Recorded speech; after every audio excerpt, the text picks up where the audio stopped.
Current update में आपका स्वागत है। अभी की खबर है महापरिनिर्वाण दिवस 2025।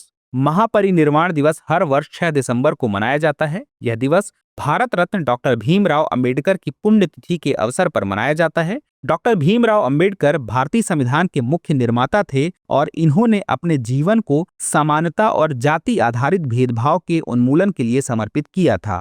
यह दिन डॉक्टर भीमराव अंबेडकर के विचारों और इनके द्वारा किए गए संघर्षों को याद करने का एक अवसर है। महापरिनिर्वाण क्या है? महापरिनिर्वाण शब्द बौद्ध दर्शन से निकला है, जो जन्म और मृत्यु के चक्र से मुक्ति का प्रतीक है तथा बौद्ध कैलेंडर में सबसे पवित्र दिन है। डॉक्टर अंबेडकर, जिन्होंने अक्टूबर 1956 में 5 लाख से अधिक अनुयायियों के साथ बौद्ध धर्म स्वीकार किया, को इस शब्द से जाना जाता है, जो उनके आध्यात्मिक और वैचारिक परिवर्तन तथा भारतीय समाज पर उनके अंतिम प्रभाव का प्रतीक बन गया। डॉक्टर भीमराव अंबेडकर के बारे में, इनका जन्म 14 अप्रैल 1891 को महू, मध्य प्रांत अब मध्य प्रदेश में हुआ था। इन्हें भारतीय संविधान का जनक माना जाता है। यह संविधान निर्माण की मसौदा समिति के अध्यक्ष भी थे। यह एक समाज सुधारक, विधिवेत्ता, अर्थशास्त्री, लेखक, बहुभाषाविद, मुखर वक्ता और विद्वान थे। डॉक्टर अंबेडकर को 1990 में मरणोपरांत भारत के सर्वोच्च नागरिक सम्मान भारत रत्न से सम्मानित किया गया।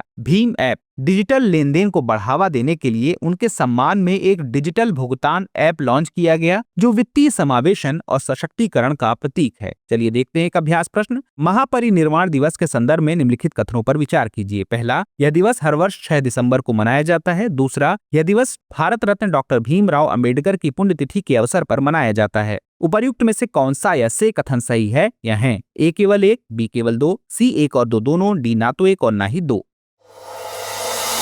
अब एग्जाम की तैयारी को और बेहतर करने के लिए हमारे चैनल को लाइक, शेयर और सब्सक्राइब करना ना भूलें।